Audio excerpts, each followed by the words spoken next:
Yeah, hello, welcome to this broadcast. I hope I'm live, and I will again ask if I'm live, even though someone pointed out that it's no point in asking, because if the software tells me I'm live, I should be live. I know, but it happened that the software told me I'm live and I wasn't. So I will continue to ask quickly. Okay, cool, it's live. Let's get going. So I'm not totally decided yet. Should I play a bit more crazy stuff, or should I play like my usual boring self? Maybe I'll mix it a little bit. I'm going to request a game and see what happens. Immortal, let's go d4 and see then. Maybe I can spice it up a little bit, like stuff like that, the tromp, which is kind of middle of the road. It's not crazy, but it's a little bit different than what I usually do. What about this? I can go f3 and e4. Oh, he's not going for that, so I have to play knight c3. e4 is an opening quite similar to the Black Medina gambit. I would have gone for that. What if I go e4 now? Is he... What is the big point there? Don't I just have the center here? Okay, so let's just develop. That cannot be really bad for me, I guess.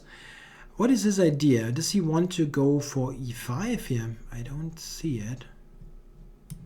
Maybe just develop here. Bishop d3, knight e2. I might play e5, kick his knight away. e5 is no move. That must be nice for white, right? Someone requests a queen's gambit declined with bishop g5. Okay, with what color exactly? Oh, someone says he studied the Petrov for 2 hours.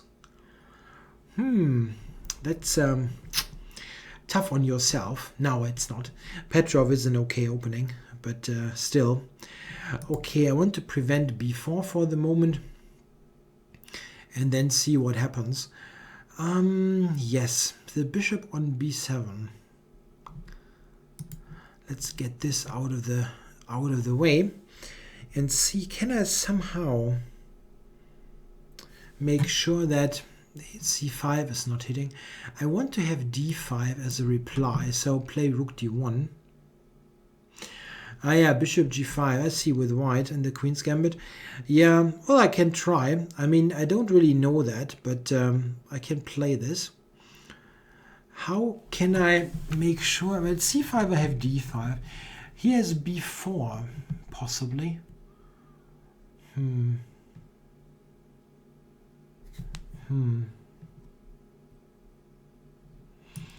Maybe here for queen g3 and bishop to d6.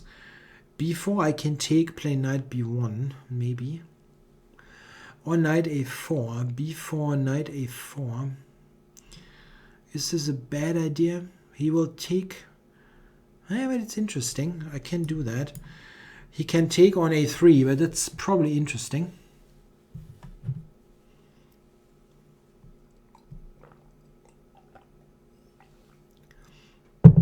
Yeah, he might take on a3, but I don't know how good this really is for him. His structure is pretty dreadful after that. And I have ideas like queen c3, queen takes c4. Okay, so it seems he wants to take it. Yeah, he can go to a6, huh? That's a problem.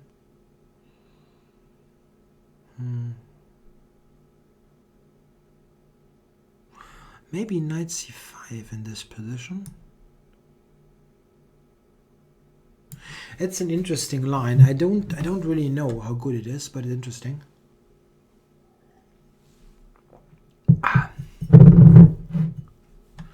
Okay, are there any questions?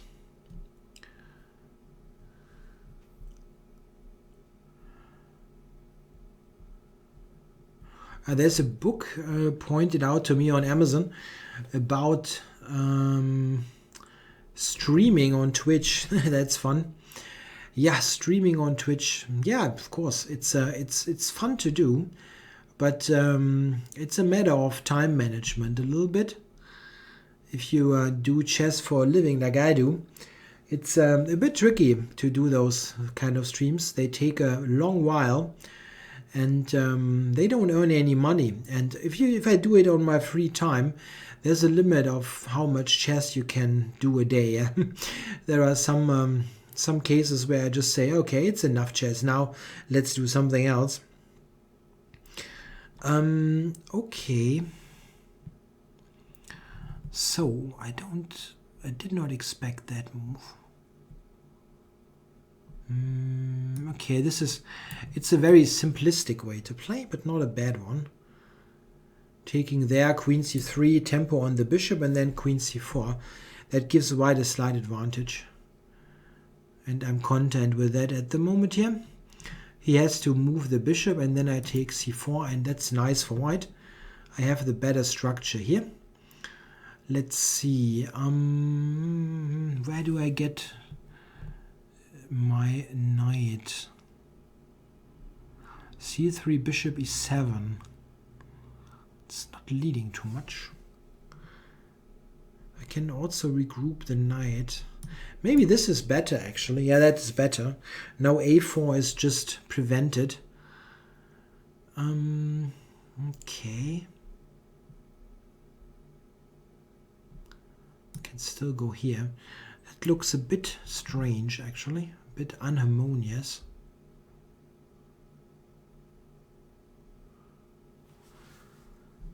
Here, threatening c3. How does he keep this now? c3. Okay, now I can go c4 for c5 or possibly d5. So I'm up for... maybe I should have gone to d3 actually. Okay.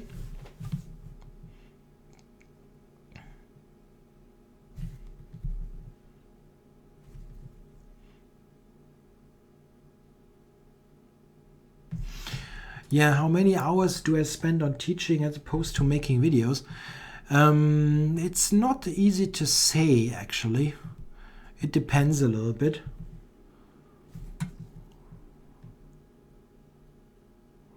It's basically a full-time job, so it's quite a bit. Okay, c5, d5, takes. Okay, I have to do that. Bishop f6, I have to go bishop e5. There's no big choice. Oh wow, he just pushes. Okay, I'm pushing myself here. Come on. The d pawn looks dangerous. And I'm not sure that he just keep his a pawn here.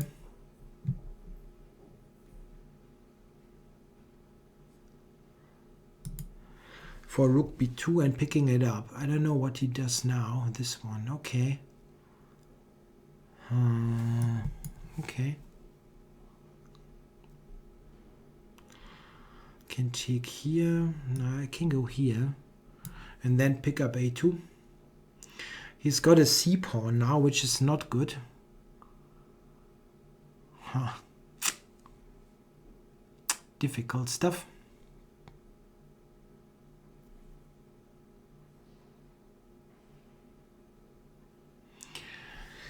Yeah, queen d5. That's kind of a problem.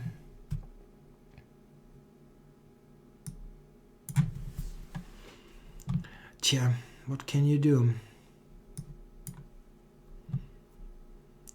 I'm still not sure about this position. The c-pawn is dangerous, true, but I have some play as well.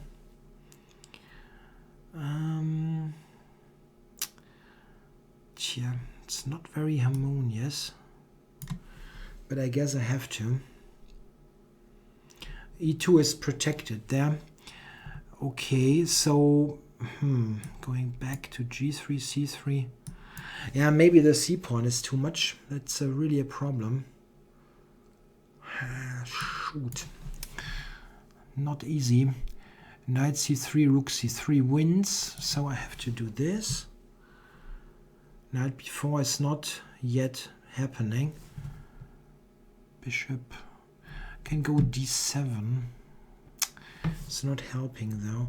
He still has knight b4, so probably have to cover that. Maybe he can take e2, play c2. Ah, okay. He can do that. That would promote actually.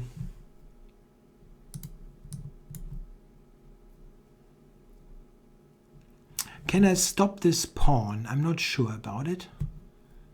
Knight f4.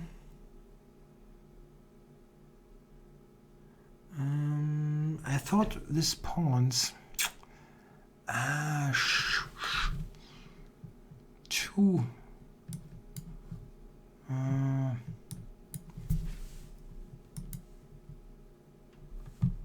I'm promoting.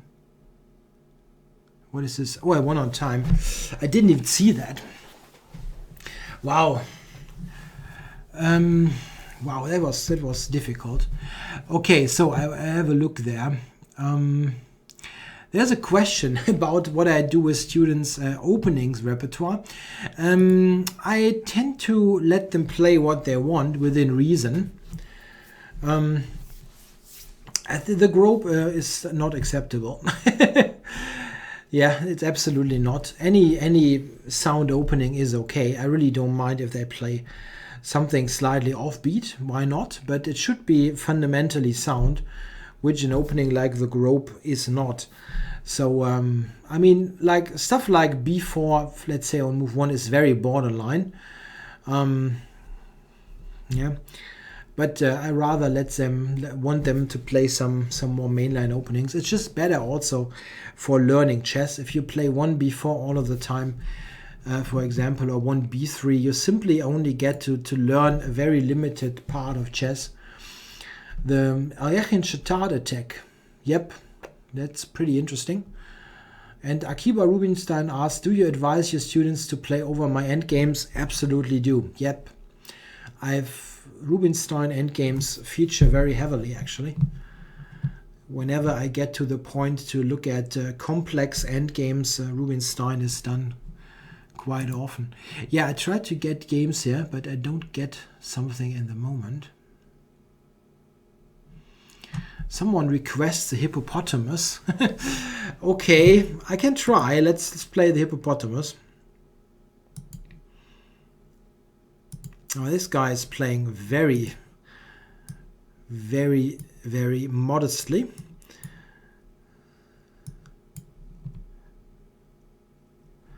Yeah, the Latvian I don't allow, simply.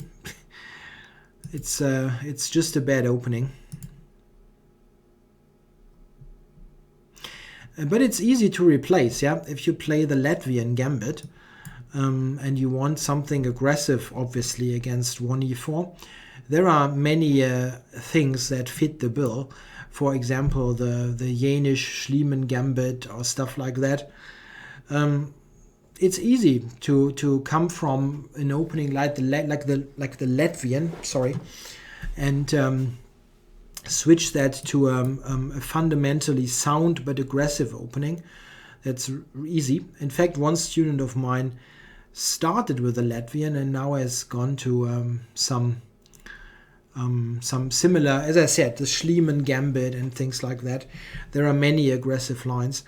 Okay, that's interesting here. I played the hippo and I don't really have a bad position. Wow, that's crazy that he lets me do this. Can take on d4 now. Attacking his queen there. Knight d4, bishop g6. Knight c2, bishop e8. That does not win material, funny enough. Knight f3. That isn't so clear, actually. Okay, let's do this. Just attack f3. Yeah, but I can take f3 here or move the rook. It's also not bad, actually. Do I move the rook? Let's move the rook. He's not keeping f3. There's no way to cover that.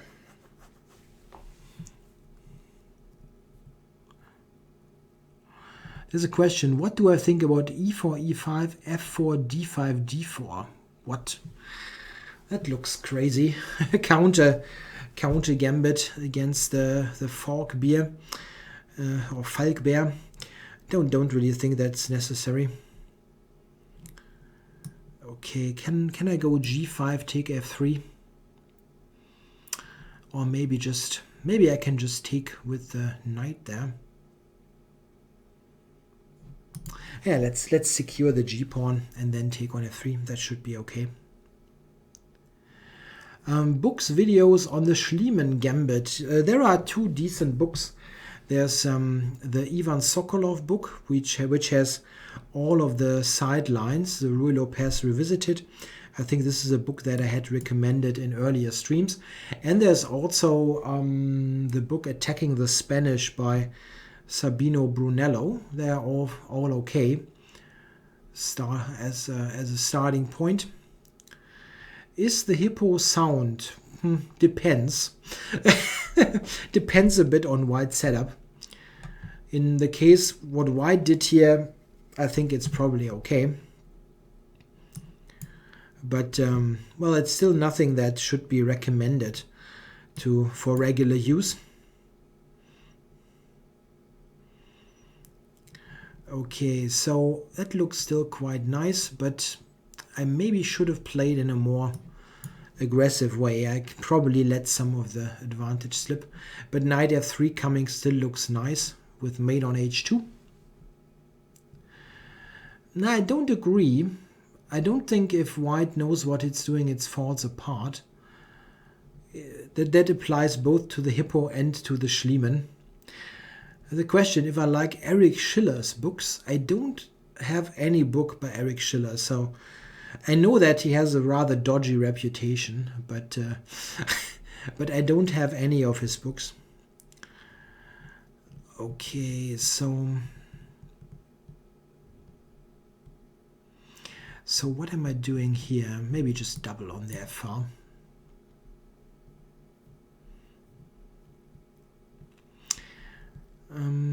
Okay, so I can play this to f8 as well and see what he's doing. Yeah, it's all nice and good, but how do I actually win the game? How do I actually win the game here? Can I somehow increase pressure?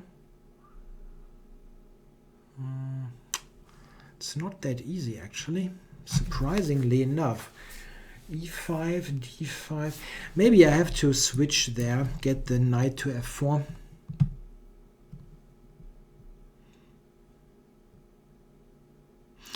How many chess books do I have? A couple of hundreds.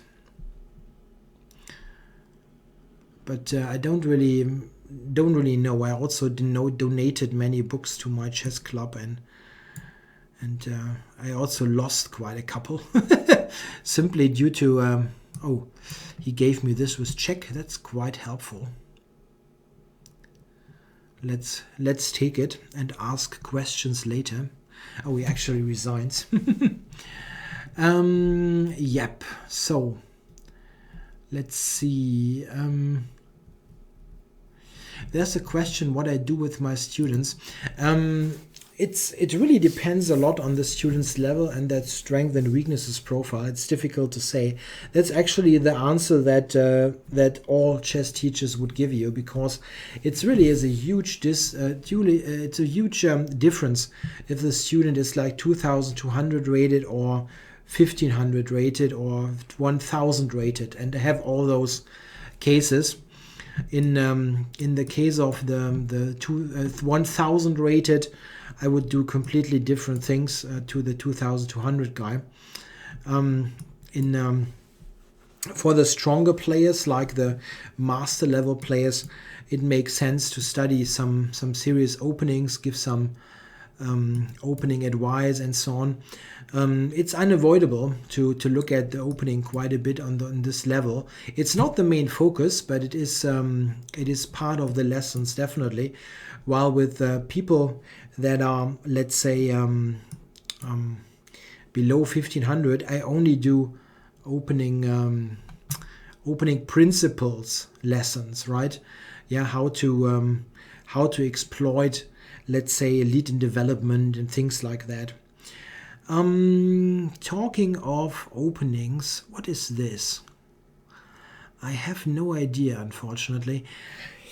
B4 seems to hit. I wonder if this is an idea or if this is bad. Knight G4 here. I can go Bishop G1 maybe. Oh, interesting. Yeah. Of course, if I take there, takes on C3.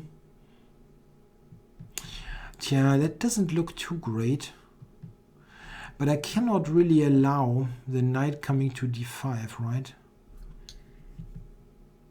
Like knight A4, knight D5.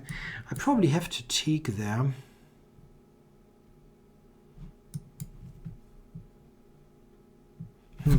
That looks rather uncomfortable, I have to say. Maybe this move. I don't know. I'm inventing stuff here as we go along. Okay. There's a question. Do you have any GM norms or IM norms that would count? Yeah, IM norms don't really do much because I have this title already for a while, and I don't have any Grandmaster norms, and I never really got close to one. I mean, I had good events last year, but it was nowhere near a Grandmaster result. Okay, what am I doing here? Don't like my position here. Maybe I can take and play Queen B6. Just keep it simple.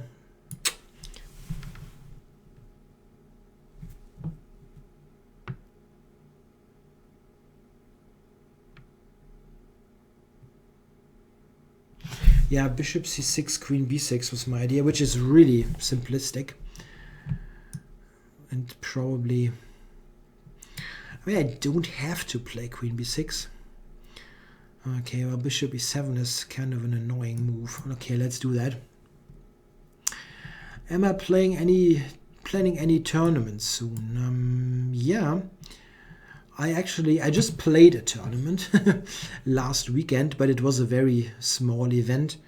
It was my local clubs, the championship of my hometown, which really was a very small tournament, where I was a huge rating favorite of about 400 points or something, and I won this event, just conceding one draw. Okay, it was mostly just for fun and about supporting my club there a little bit. And I will play one event in the summer. I'm going to play an open tournament in Poland, in Wrocław. I hope I'm not totally killing the pronunciation there. Okay, G2. Tja, Bishop F3 is an ugly move. But okay, I sort of have to.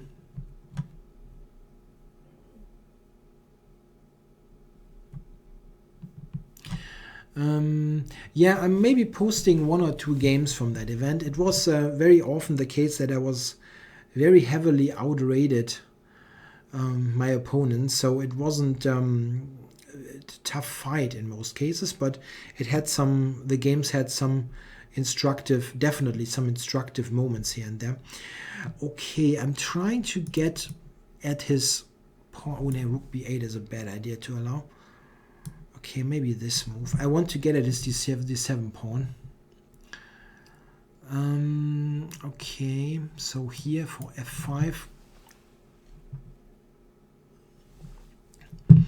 Yeah, I mentioned last week that I think that many of Tart's sacrifices were indeed sound.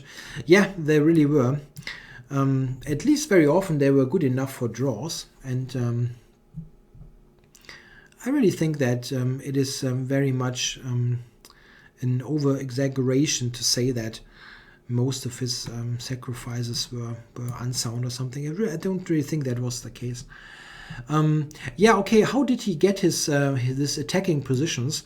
One reason was that it simply was a different time compared to today. Oh, he has e5 now, maybe. I kind of misplayed that here anyway, but no, e5 was interesting. He didn't do that. I mean, of course, he has a good endgame in any case, but okay. What I wanted to say is times have changed, of course, since the 60s and late 50s. One reason was that at the time they simply played different openings in some cases. For example, if you look at this nowadays, almost nobody is getting into super sharp Sicilians anymore. Yeah, from the black side. Of course, the Sicilian is played, but quite often in a far more conservative way than it was in the 50s. There are the Najdorfs and stuff, okay, Najdorf line, but in the 50s, for example, they played very often. They played the classical Sicilian, like the Rouser and the Sozin variation with black and so on. And this is basically extinct nowadays. It's absolutely not played. And very often the case is that it is not played because there are opposite side castles happening where white has great attacking chances. And nowadays people just avoid those lines. And Tal got tons of games where he had those attacking chances. And if you gave him an attack, he would attack.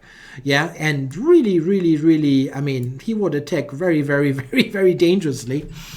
And this is not happening nowadays quite often. I think if you, for example, if you give Magnus Carlsen, who's got this reputation of a very technical endgame player and so on, if you give Magnus those kind of super sharp attacking positions, I'm not saying he would play like Tal. That's wrong, but he would get attacking games very often, simply because the openings permit that.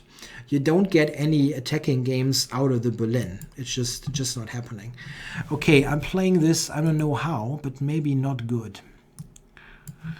But my B pawn is strong. So I think with me checking first, I should have some opportunities. Queen e5 check and rook b3 looks strong. I cannot really calculate, I have no time. But there should be some kind of win here. Queen b5. Don't see a win, amazingly. Okay, take this first. Check. Where is the win here? I don't see one. Queen b6. Okay, probably this and check on the 5th. This is not made, but I can win the rook. Okay, here's just one check. Queen f4. Oh, I'm very low on time.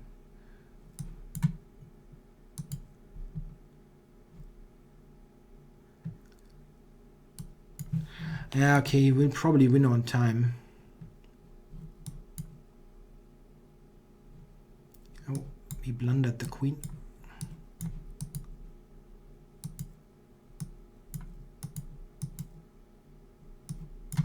Okay, unfortunately I had to draw. Okay, whew, that was tricky. Okay, I couldn't really, let me see, can I see more here?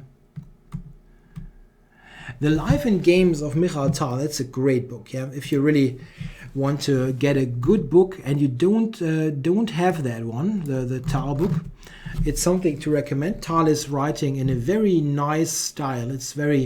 He's a very good storyteller, and the games are obviously great. So, Life and Games of Michael Tal, very much to be recommended. Okay. Yeah, I had 0.8 seconds left, but it's kind of the way I play this Sci-5-0 time control. Yeah. Okay.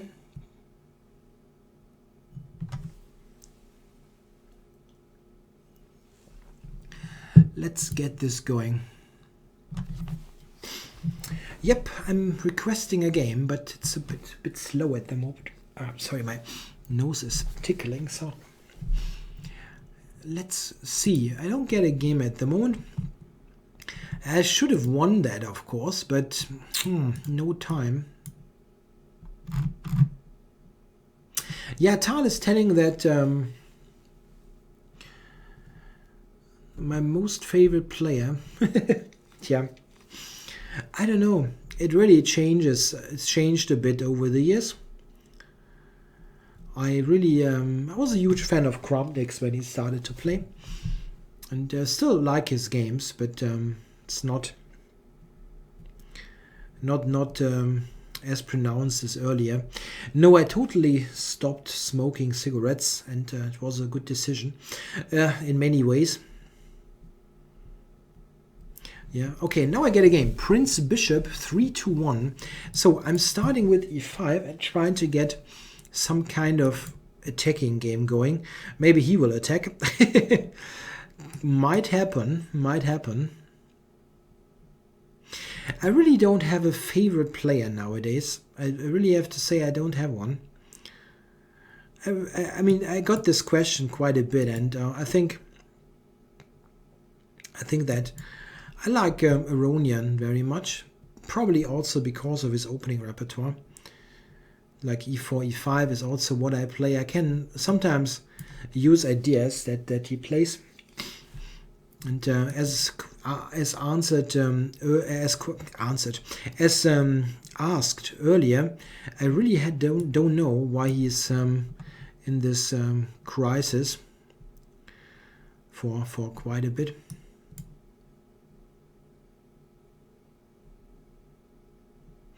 There's a question out of 10. What would I give myself in tactics, and what score in positional play?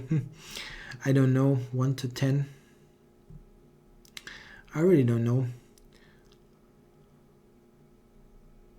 I know that I don't get outplayed in strategically focused positions much. I really don't. But in tactics, I quite often lose the orientation a little bit. So I'm definitely more of a strategically focused player. Yeah, I might play knight c4 here. Okay, knight c4, bishop c7.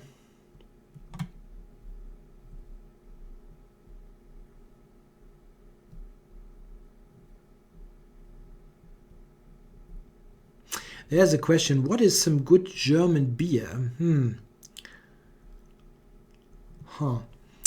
That's difficult.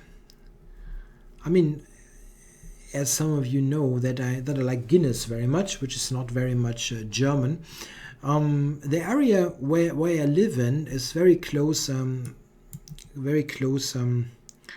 mean, one of the main cities, let me phrase it like that, is Düsseldorf. And I worked in this city quite a bit, some years, and they have a specific brand of beer there. It's called Altbier. Old beer would be the literal translation, and I kind of got to that a little bit when I worked there. It came with the territory, so to say. If you worked there, you got this stuff all the time, and I kind of took a liking to it. But I also like quite as someone mentioned. I also like the Bavarian type of beer, the wheat beer or Weissbier, yeah, and especially as you have to quite often, yeah, you have to.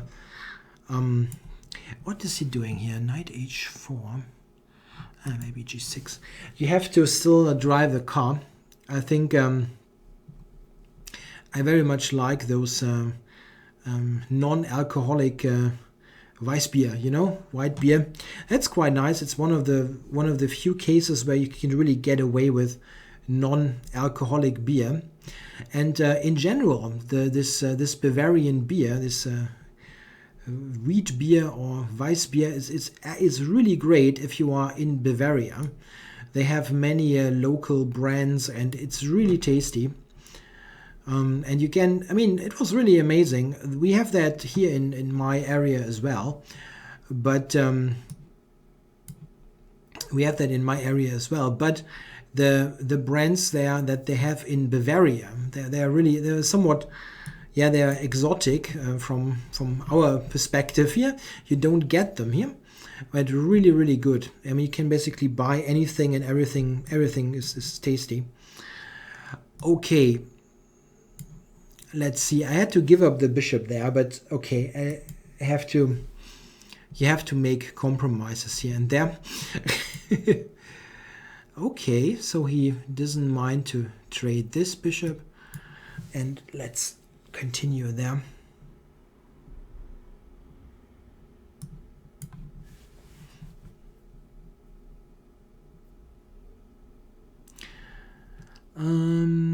Okay, there is some stuff there, some questions.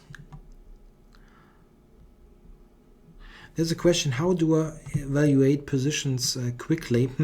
Yeah, first of all, if I evaluate a position quickly, it might or might not be the correct evaluation. Yeah, in Blitz you have to be quick, and I'm not always right, of course. In general, you have to make quick judgments, yeah, and most of it is based on patterns that you know, kind of comparison methods, yeah, like this looks like it should be okay because this piece is well placed or not, this kind of things. It's difficult to say. It's very much about knowing patterns and compare them to what is happening on the board.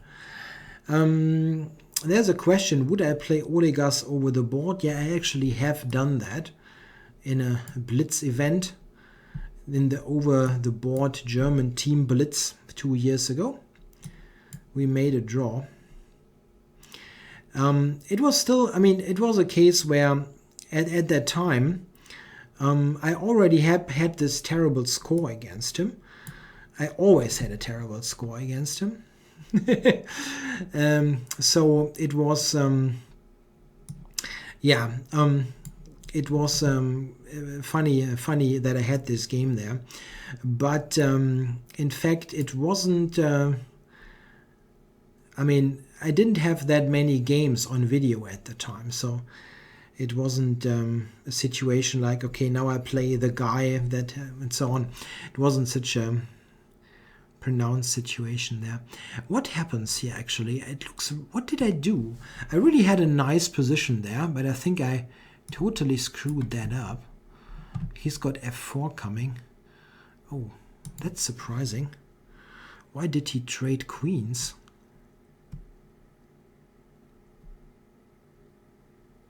Huh. Okay. I don't get it. Wow. Hey, come on, buddy. What are you doing to me?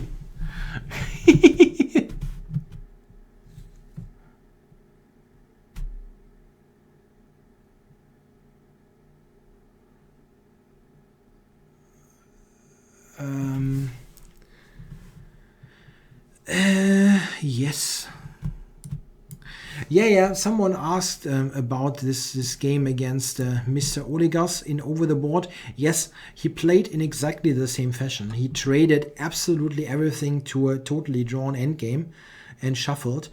But it was really a bit drawn, and the difference is in from Over the Board to online is that if I'm in shape, yeah, and I have practiced a bit of Blitz, then I'm really quick with my fingers, you know. I'm really a quick player if I want.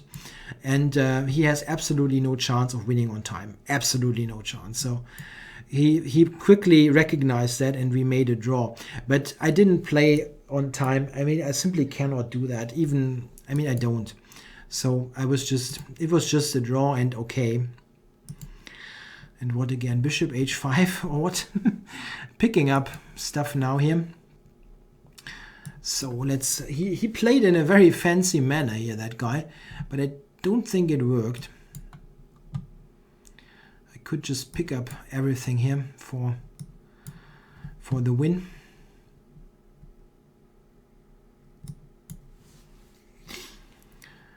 Okay, so I just got h4. That was bad. Why did I allow that actually? Okay. Well, my b pawn is pretty quick, or my e pawn for that matter.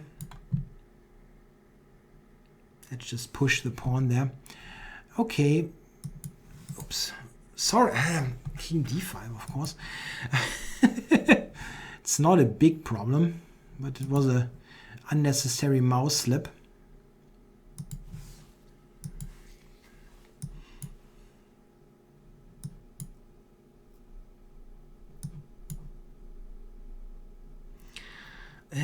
Why did I actually allow that to happen? It wasn't necessary.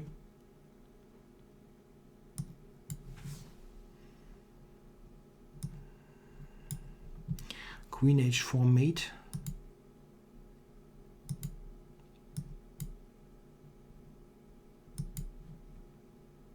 Okay. Okay, let's see.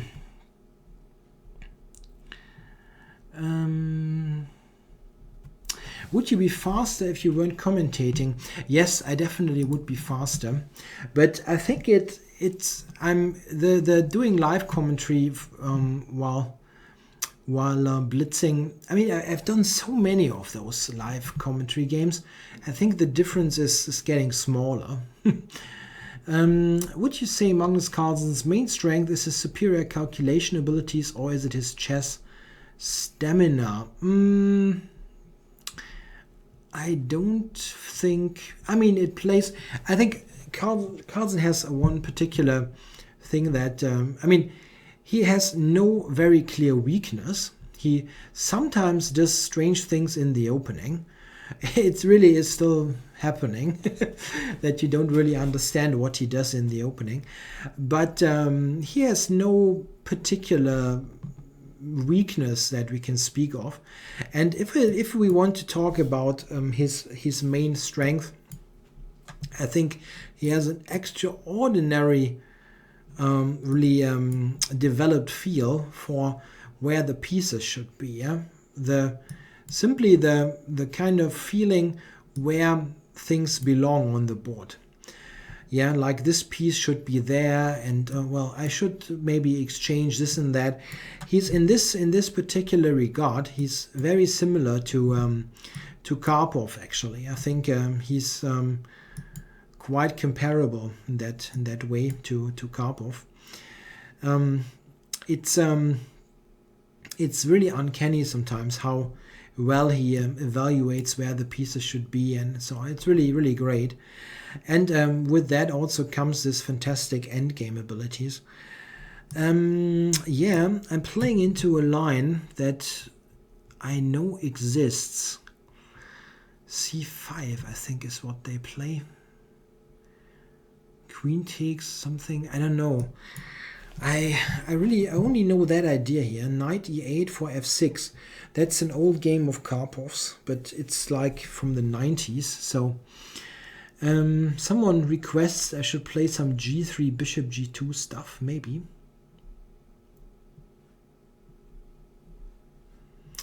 Can do that. My idea here is to play f6 and e5, so he's not. Let's go for that. It's not preventing it. I wonder, could I have played g5 here? I don't know. Okay, c4 is hanging.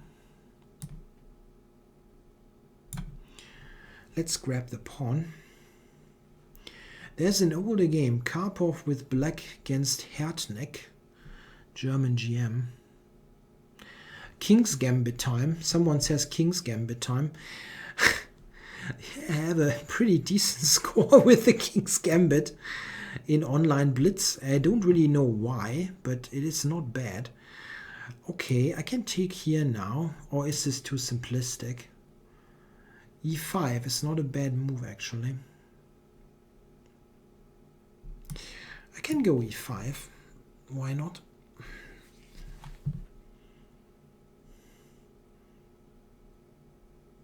Or am I overlooking stuff here? The rook on the 7th, there could be a problem. Knight c7 for knight d5 maybe. quite complicated, this position. Playing El Jugador. Jugador is the player in Spanish, which I learned.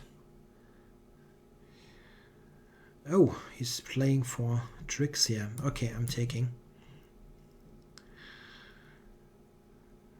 Oh yeah, that was a weird way to phrase it, playing for tricks. Playing for tricks sort of sounds like it would be bad what he's doing. It wasn't. It just, he used the tactical trick is what I tried to say. But not a bad one or anything. Okay, so let's look at this. I was thinking this is an idea. Activating the knight and covering b8. Oh, I completely overlooked that move. Interesting. Okay, it shouldn't be a huge deal, but takes.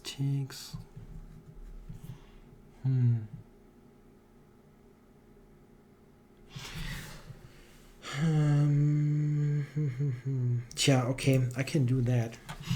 It's not a big problem. Rook b8, bishop b8. I blundered this pawn, but it's not a big problem. I have a pretty decent activity here.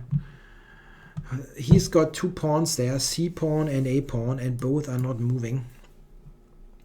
This is almost compensation for the pawn. Not quite, but almost. Yes, what I said about Carlsen's feel for strategy is pretty much what Kasparov said. I was mostly, yeah, I wasn't quoting him, but it's essentially the same opinion that I have there.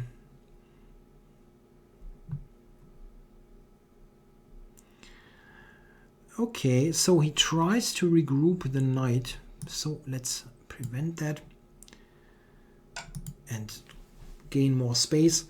Yeah, well, this is funny, right? I mean, he has a pawn, but I have pretty active pieces.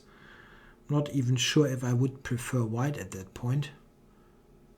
What is his idea? Rook c3 maybe. Okay, I can go back to a4. It's no problem. And I can go g5, f4. Nice. So what is he doing? King b2. Well, that's not helping at all. I can just push stuff. Okay, so if I move the rook, I have knight a4 coming. I can also check here. Yeah, I can check here. Knight b3, knight a4. And king d4 is in the mix. But that's not helping much, admittedly. He has to move the king there. Then I have knight a4 though for taking on c4. That's nice. Yeah, let's take it. And rook b2, which is even more of a problem sometimes. Yeah, I had a good compensation for the pawn for some reason.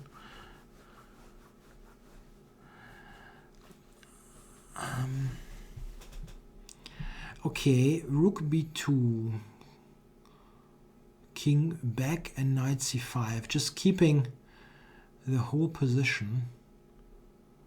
I wonder if that's better than taking on c4. Take on c4. I don't know, I should make a move.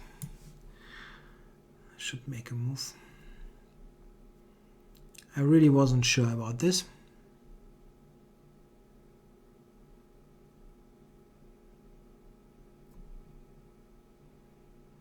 Not good. Didn't think about that move, and it's a good one.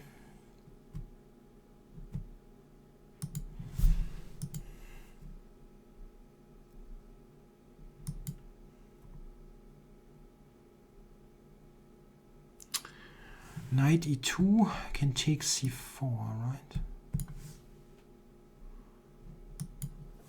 Let's use this pawn.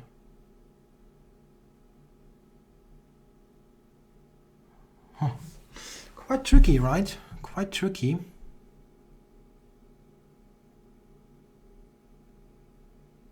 I don't really see what he's doing. Oh, he's giving me this. This is losing straight away, right? It's mate even. Wow, that was a surprising end of the game. But that was very active. I don't know. Okay, so the 4 pawns attack of the King's Indian, is it unsound? Nah, I don't think so. It's just that it is pretty okay for black. There are some lines that should be quite okay.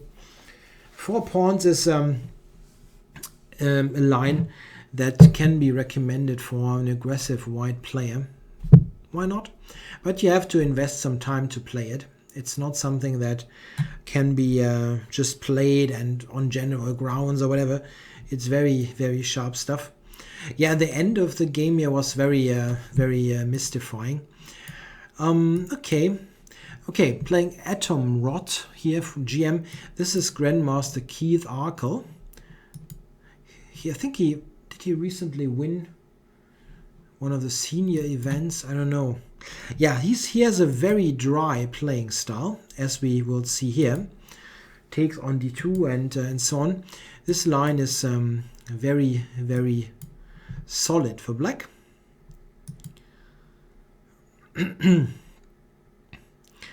But this is in fact,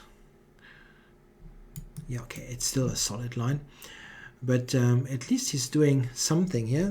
Going to, no, he's not going to hanging pawns. Okay, so what is this actually? B4 maybe?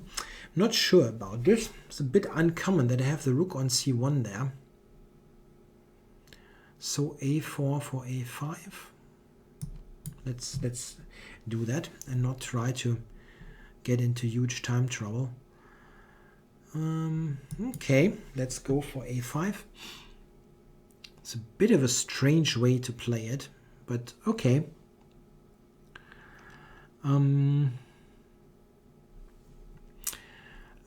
Yeah, okay, that's a way to play this, of course. So let's take.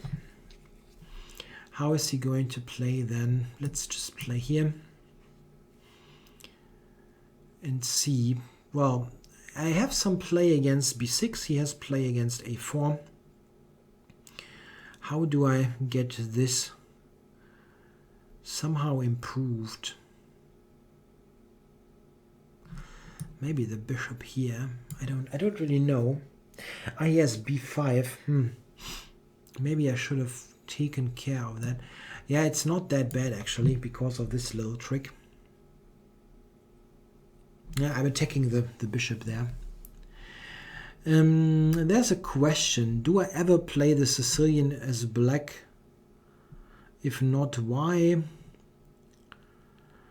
Yes, I played the Sicilian. Yeah, I played it. Many lines actually, not just one. I played quite a bit of the Sveshnikov, for example. I also played the Najdorf. It's one of my first openings. It is I play the Sicilian occasionally nowadays, but it's really more of occasionally, as the word.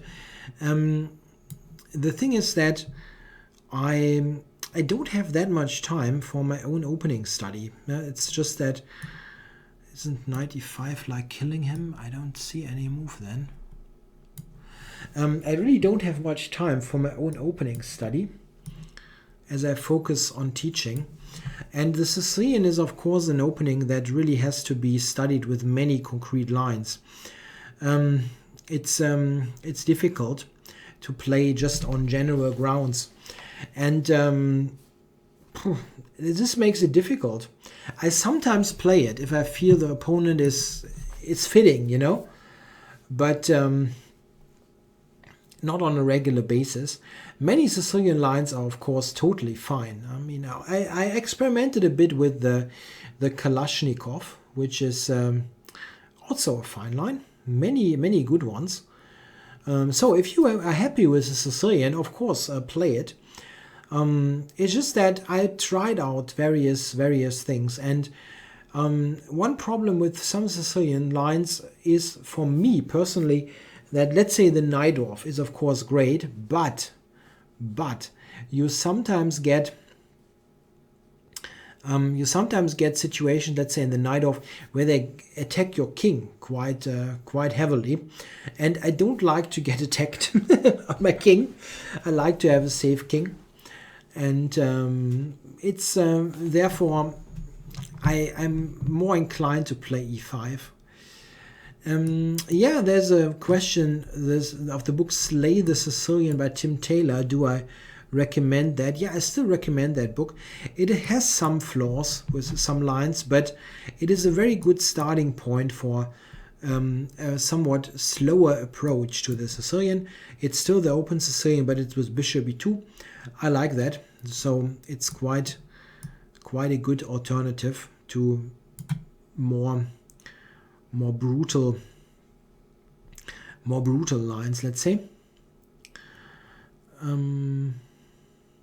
Yes, this recent book by Tony Rotella is quite good on the Kalashnikov. How to refute the grob? Yeah, you know, if you are a member of the ICC, it's a good idea to just watch the video there by John Watson. Yeah, about he has a series now about irregular openings, where he shows how to combat the grob. On the other hand, the grob is an opening, well, you never get it, and to invest lots of time there is really useless. If you have an opponent who plays that, I mean, play common sense moves. So that's really a good idea. If you really feel you want something simple, if you play the Sicilian, you can easily play c5, play in the Sicilian style, and well, just occupying the center cannot be bad. So just play good common sense chess and you will be totally fine against an offbeat opening like the grob. I think even g4 h5 is pretty good, but it's not something that I really can claim to have any knowledge about, because it's really, I never looked at this opening and I never got it in an actual game in 25 years of tournament chess.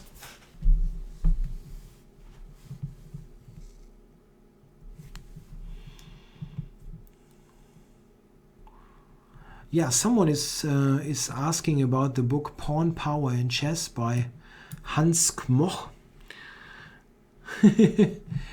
Yeah, that's a funny book. Kmoch has all those funny names for things, for motifs and stuff. Yeah, I don't know. I think it's pretty a bit outdated. That was a Chigorin, yes, but he played an early d3, so I'm excused for that.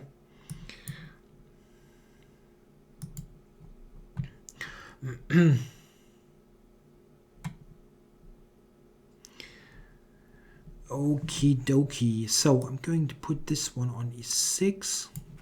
And I should make sure not to get mated on the h-file. That can happen.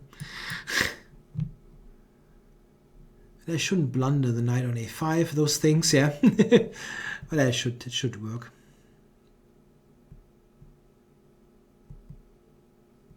Yeah, someone mentioned that in the grob you can sacrifice the exchange. Yeah, you can. That's actually one of the problems.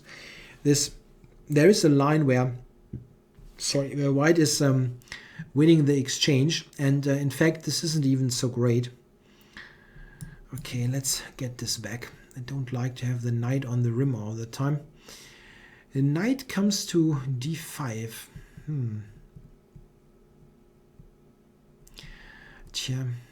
Knight to e7.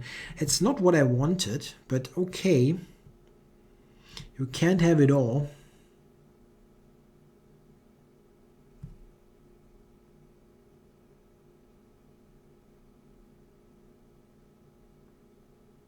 Yeah, I really think that Kmoch book is a bit outdated. And those funky names that he has for stuff, I don't know if this is really leading too much to learn those. Nobody will understand what you're talking about anyway. If you tell someone this is the quad grip or something, you might sound very sophisticated, but they will mostly look like totally puzzled. Okay, this is a final game, by the way. It's I'm online for 1 hour. Okay, trying to provoke the f3 move there. Let's see. I think I should be okay in this position.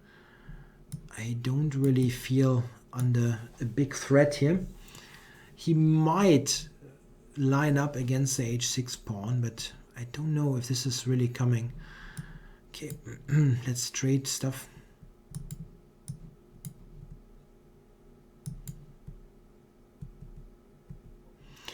Yeah, no King's Gambit. Yeah, I didn't get to one. And nobody played it against me.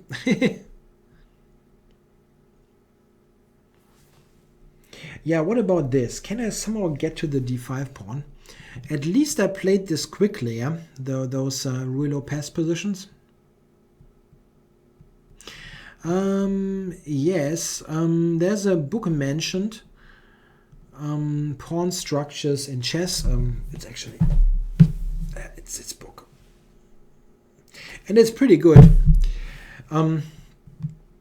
John Bartholomew did a video review on the book, and he was very positive. I think I did not watch the video, and it was a case where John actually did something that I intended to do. It's not that I'm not accusing him of anything there. It's just that we both obviously have the book. We both like it. I wanted to make a review, but he was just quicker about it. It's pretty nice. It's pretty nice. It's a good a good overview on pawn structures, and especially a good starting point if you are new to a certain structure. It's very helpful. Okie dokie. Yeah, this is kind of, yeah, it's kind of boring, this position.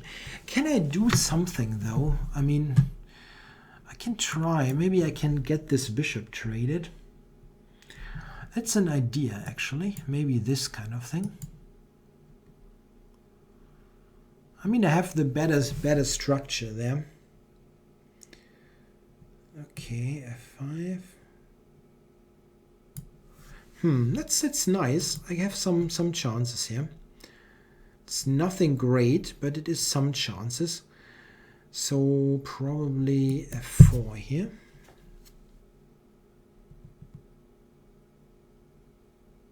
It's probably a draw, but I can try a bit. So bishop up here. So is there a way to try to win? I can regroup, king to f5. Can try to enter via a4 maybe.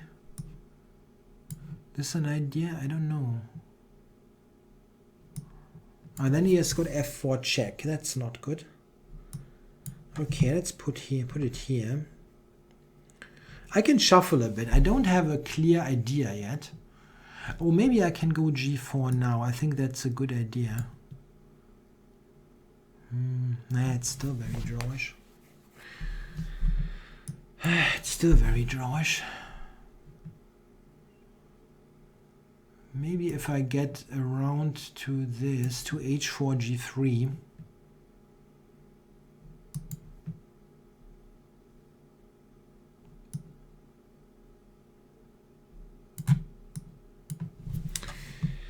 Let's keep this attacked.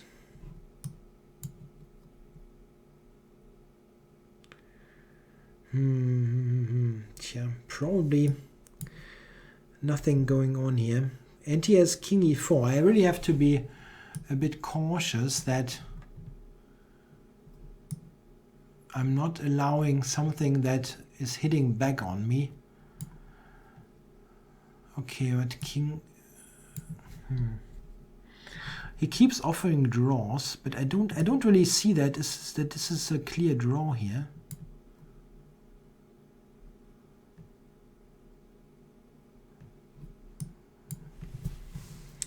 I really don't know if this was a draw. I wasn't playing on time in this game. I'm also risking stuff here by giving away things.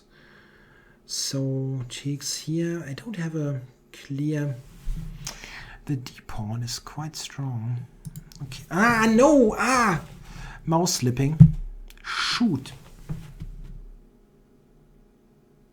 Oh no! What a bad mouse slip. Ah, that's terrible. I'm losing a complete tempo in this. Ah, that's really terrible.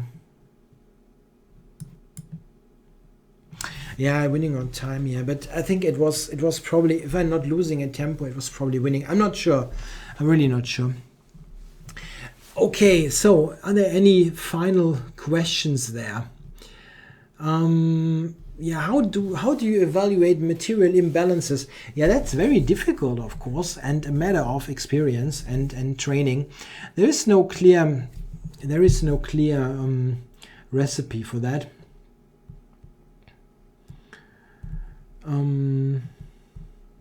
There's a question. Do I think it's possible to achieve IM level if you started playing when you were 30 years old?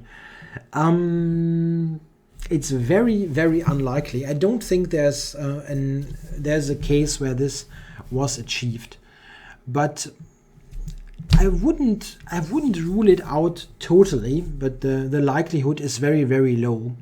It's simply that the mental capacity is really not going up over time, and 30 is pretty late.